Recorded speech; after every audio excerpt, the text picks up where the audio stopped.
Hello everyone, good morning and welcome back to my another video. और कैसे हो आप सब? आई होप अच्छे होगे, बढ़िया होगे।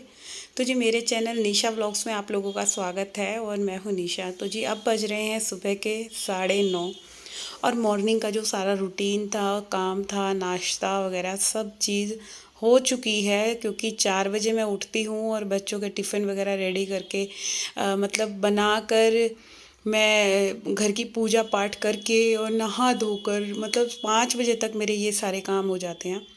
और फिर पार्क जाती हूँ, पार्क से आके घर के काम में फिर लगती हूँ, बच्चों को रेडी करना, उठाना, ये सब काम करने करने में ही जी हमारा पूरा दिन हम औरतों का निकल जाता है। और उसके बाद भी हमारे जो हस्बैंड लोग हैं वो ये कहते हैं कि औरतें पूरे दिन मतलब करती क्या हैं, ये मेरे को समझ नहीं आता। सबके पति कहते होंगे, भाई मेरे पति तो कहते हैं कि बस तुम्हें काम ही क्या है, तो झाड़ू पोछा करा और तुम मतलब पूरा दिन रेस्ट करती हो। तो मैं वही चीज़ आज मैं हस्बैंड जी से कह रही थी, मैं आज व्लॉग बनाऊंगी, आपको देखना है, क्योंकि वही मेरे व्लॉग नहीं देखते, उन पर टाइम ही नहीं है। और उनको मैंने बोला था कि ये मेरा व्लॉग देखना, तब आपको पता चलेगा कि हाउसवाइफ क्या करती है और कितना काम करती है, और बिना किसी के हेल्प के। तो जी मैं उन्हीं हस्बैंड जी के लिए बोल रही हूँ कि जो ये सब सोचते हैं ना कि कुछ काम नहीं करती। तो बस मैं फिर लगी थी, मतलब चाय वगैरह लेने के बाद ना मैं घर के कामों में लग जाती हूँ, फिर आलस नहीं दिखाती, क्योंकि देखो काम मेरे को करना है, तो मैं आलस क्यों ही दिखाऊं। और काम ऐसा नहीं है कि 2 मिनट में ख़त्म हो जाएगा, काम बहुत ज़्यादा होता है।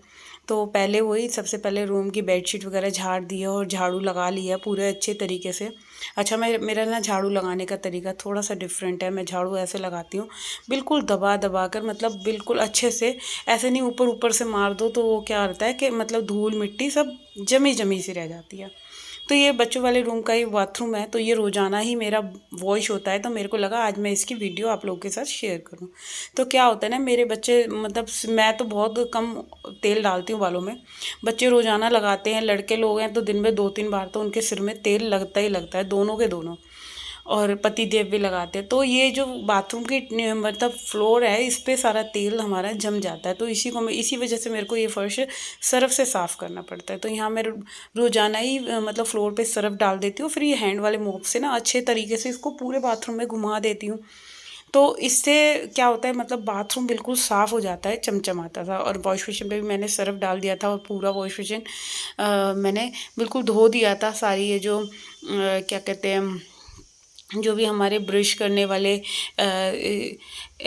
अलाइनमेंट्स हैं, तो इन सबको मैंने पूरा अच्छे तरीके से साफ़ कर दिया था। अच्छा, जब सरफ से या साबुन से हम ये सारी चीज़ें साफ़ करते हैं ना, तो बहुत ज़्यादा एकदम खिलकर आ जाती है। और यहाँ मैंने ना पूरा धुलाई कर दी है अच्छे तरीके से, फिर एक कॉटन के कपड़े से ना सबको पोंछ दूंगी, तो बिल्कुल साफ़ सुथरा हमारा वॉश बेसिन हो जाएगा। तो ये टैप वगैरह क्या होता है ना, जैसे सुबह नहाते हैं, धोते हैं, ब्रश करते हैं, तो इन सब पे शीशे पे खास कर जब भी आप देखना, नोटिस करना, ब्रश जब करते हैं हम लोग, तो ये एक नॉर्मल सी बात है, शीशे के ऊपर हमारे जो जाती है छींटे जो होती है ना, वो जाती ही जाती हैं।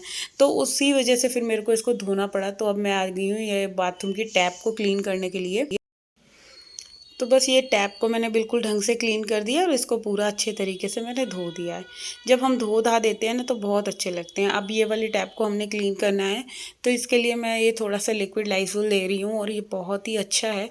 क्या होता है, इसको लगाने के बाद ना मेरी जो ये सारी टूटियाँ हैं, ये इतने अच्छे तरीके से साफ़ हो गई थी कि बिल्कुल ऐसे लग रही थी ये नई हैं, अभी बिल्कुल नया बाथरूम सा लग रहा था मेरा। अच्छा, रोज़ाना ही मैं इतनी क्लीनिंग तो बाथरूम की अपनी करती हूँ, क्योंकि मेरे को गंदा बाथरूम तो भाई कतई ही पसंद नहीं है। और मेरी कोशिश यही रहती है सुबह से, मतलब जब भी मैं काम करूँ ना, तो मैं मन से करती हूँ। अच्छा, ये नहीं होता कि मतलब ऊपर ऊपर से कर दिया। हाँ, कभी मेरी तबीयत ख़राब है तो मैं फिर उस दिन सोचती हूँ चलो आज जल्दी जल्दी उल्टा सीधा कर देते हैं। बट वैसे मेरी कोशिश ये रहती है कि मतलब बाथरूम तो खास कर मेरे को नीट एंड क्लीन चाहिए। मेरे को गंदा वॉशरूम होगा, बाथरूम होगा, तो मेरे को एक एलर्जी सी रहती है। तो ये सारी चीज़ें भी मैं रोज़ाना ही ऐसे ही ये एक लूफ़ा ले लेती हूँ। जैसे मेरे नहाने वाले लूफ़ा ख़राब होते हैं ना, तो मैं उनको उनका यूज़ ऐसे कर लेती हूँ, मतलब ये बाथरूम साफ़ करने के लिए एक लूफ़ा फिर इसको बना लेती हूँ।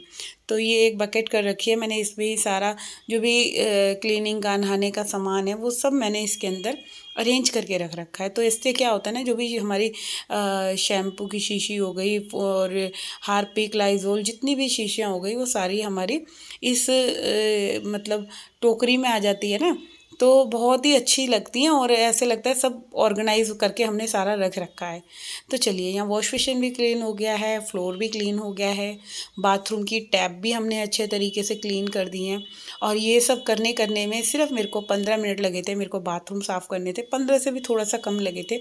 बट जब हम 10 मिनट अगर बाथरूम को अपने एवरीडे दे दें, तो आप लोगों को मैं बता नहीं सकती, एकदम साफ़ सुथरा कोई भी आए मेरे बाथरूम में या घर में, तो बिल्कुल एकदम ऐसे लगता है कि हाँ। और इतनी अच्छी खुशबू आती है ना, अगर आप कोई भी सर्फ़ यूज़ करते हैं, कोई ज़रूरी नहीं है कि एक्सपेंसिव हार्पिक डालकर ही रोज़ क्लीनिंग हो रही है, ऐसा नहीं है। ज़्यादा रोज़ाना हार्पिक भी यूज़ नहीं करना चाहिए, एक तो हाथों को डैमेज करता है और भाई दूसरी बात कॉस्टली बहुत है। इतना महंगी चीज़ कहाँ से अफोर्ड कर पाएंगे कि रोज़ रोज़ हम बाथरूम अगर हार्पिक वगैरह से साफ़ करते हैं, तो ये भी ठीक नहीं है। अपना नॉर्मल सर्फ ले लो, फेना सर्फ। मैं ये एक मतलब क्लीनिंग के लिए हर एक बाथरूम में मैंने एक एक पैकेट खोल रखे हैं। और इससे क्या होता है, जिस भी बाथरूम की मैं क्लीनिंग करती हूँ, 3 बाथरूम है मेरे फ्लोर पे, और एक हमारा मतलब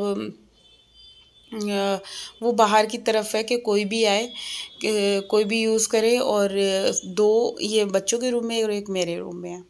तो चलिए, यहाँ सब बाथरूम मेरा क्लीन हो गया था। फिर इसके बाद मैं आई थी किचन में। तो किचन में ये थोड़ा सा सिंक का ये पोर्शन रह रहा था, तो बाथरूम वगैरह साफ़ करने के बाद यहाँ पे अब मैं पूरा किचन क्लीन कर देती हूँ। और ये सब करने करने में ही मेरे को कम से कम 1 से 1.5 घंटे के करीब लग गया था, बाथरूम क्लीन और बच्चों का रूम क्लीन करने के। फिर किचन वगैरह क्लीन करने का काम भी मेरा हो गया था। और इसके बाद मैं आई थी अब बैल्कनी की सफाई करने के लिए। यहाँ पे जो मॉर्निंग से मेरे जितने भी कपड़े धुल रहे थे ना, वो आप देख सकते हैं। इतने कपड़े देखो रोज़ आना होते हैं मेरे, कोई दिन नहीं जाता कि जिस दिन मेरे कपड़े ना हो, क्योंकि 2-2 3-3 जोड़ी होते हैं। और फिर मेरे को यही रहता है कि मैं रोज़ाना धो दूँ ना, तो जी देखो इकट्ठे नहीं होते। एक तो कि भाई बहुत ज़्यादा ढेर लग गया है, और फिर अब वही है कि आलस आए या कुछ आए, तो मेरी कोशिश यही रहती है कि मैं अपने जितने भी मेरे ये सारे कपड़े हैं इनको मैं धो दूँ। और फिर एक ये है कि डालने की प्रॉब्लम नहीं है, मैं छत में नहीं डाल सकती क्योंकि हमारी छत खुली है और धूल मिट्टी हो जाती है। तो रोज़ाना ही मेरी ये मतलब सेमी ऑटोमेटिक मशीन है मेरे पास। तो अब जो है जिसमें वही है कि मेरे को इसमें इस मशीन से कपड़े धोने अच्छे भी लगते हैं और साफ़ भी धुलते हैं थोड़ा। और फुली अभी ली नहीं है, तो देखो कैसी होती है कैसी नहीं होती। अब प्लीज़ कमेंट बॉक्स में बताना कि फुली ऑटोमेटिक ठीक है कि नहीं। जो जो यूज़ करते हैं, मेरे को ऐसा लगता है कि शायद फुली में कपड़े ढंग से साफ़ नहीं होते।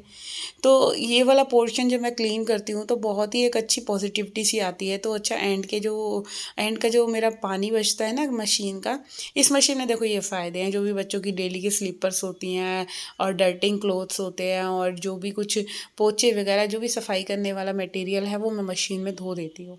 मेरे को इस चीज़ का ये बहुत फ़ायदा है कि मैं अपने जो मेरा मशीन का पानी है, वॉशिंग मशीन का पानी है, मैं इसको बिल्कुल वेस्ट नहीं होने देती। और जब मैं ऐसे साफ़ करके ये सब चीज़ें रखती हूँ, तो मुझे खुद अच्छा लगता है। और ये वाला पोर्शन ना मैं एंड में क्लीन करती हूँ। क्या होता है, जब पूरा घर साफ़ करके आ जाती हूँ ना, तो यहाँ पे ये सारा मतलब क्लीन कर लेती हूँ। और इसके बाद फिर मैं नहाऊँगी, क्योंकि मॉर्निंग में नहाने के बाद, अब गर्मी है, गर्मी में तो 2 से 3 बार मेरा नहाना बनता ही बनता है। क्योंकि काम करते करते इतना मतलब गर्मी और पसीने आने लगते हैं कि बस दिल करता है पानी के नीचे खड़े हो जाओ गर्मी में। तो बस यहाँ पे अभी ये देख सकते हैं, पूरी बैल्कनी भी मैंने साफ़ कर दी है और अच्छे तरीके से मैं इसको सुखाती हूँ। ऐसा नहीं है कि बस वाइपर मार दिया और छोड़ दिया, क्योंकि जब तक पानी नहीं सूखता ना, तब तक अच्छा नहीं लगता। क्योंकि यही जो पानी अगर थोड़ा बहुत भी रह जाता है, वो फिर अंदर अंदर पैर बनाकर जब आते हैं ना, तो वो निशान बनाता है। अच्छा, ये मेरा हैंड मोप जो है, मैं इसको भी ना बिल्कुल अच्छे तरीके से धो देती हूँ। जब मैंने सर्फ़ से इसको बाथरूम में घुमाया था ना, तो ये मेरा हैंड वाला मोप बिल्कुल साफ़ रहता है, गंदा बिल्कुल नहीं रहता। क्योंकि देखिए, अगर कोई भी चीज़ हमारी गंदी रहेगी, चाहे पोछे हो गए, चाहे हैंड मोप हो गया, या कुछ भी चीज़ हो गई, अगर गंदे रहेंगे तो वो घर बिल्कुल साफ़ नहीं करेंगे। कपड़ा कोई भी हो गंदा होगा, तो वो देखो, पोछा ही अगर गंदा है तो वो हम लगाएंगे, वो साफ़ कैसे रहेगा। तो इसी वजह से ना, ये जो मशीन का पानी है, मेरे रोज़ाना मतलब जो पोछे वगैरह हैं वो धुल जाते हैं, और बिल्कुल पोछे मेरे साफ़ सुथरे रहते हैं। अच्छा, यहाँ पे मेरे ये सारे कपड़े धुल गए थे, तो मैंने अब लगे हाथ पे इनको भी फ़ोल्ड कर करके रख देती हूँ। और इनको जब फ़ोल्ड करके रख दूँगी ना, तो फिर बस मेरा प्रेस का काम रह गया। और प्रेस भी मैं सिर्फ बच्चों की यूनिफ़ॉर्म ही करती हूँ, क्योंकि हस्बैंड जी के जो कपड़े होते हैं वो बाहर ही प्रेस होते हैं, क्योंकि प्रेस मेरे से होती नहीं है। एक ये प्रेस वाला काम मेरे से नहीं होता, बहुत आलस आता है मेरे को प्रेस करने में। बस बच्चों की यूनिफॉर्म प्रेस करनी तो वो मजबूरी है। और यहाँ पे मैं सारे कपड़े ना छांट लेती हूँ, क्योंकि अंडरगारमेंट्स हो गए या सॉक्स हो गए, हैंकीज़ हो गए, इन सबको अलग अलग जगह रखना पड़ता है छांट छांट के। तो सारे कपड़े जितने भी मैं फ़ोल्ड करती जाती हूँ, और सॉक्स में मैं ऐसे गांठ लगा देती हूँ ना, तो एक भी सॉक्स खोती नहीं है। अच्छा, ये गांठ लगाने वाला तरीका ना मैं बचपन से देखती आ रही हूँ, मेरी मम्मा वगैरह ऐसे ही लगाती थी। तो ये लगा रख के ऐसे गांठ लगा के रख दो ना, तो कभी भी हमारी जुराबें खोती नहीं है। और एक भी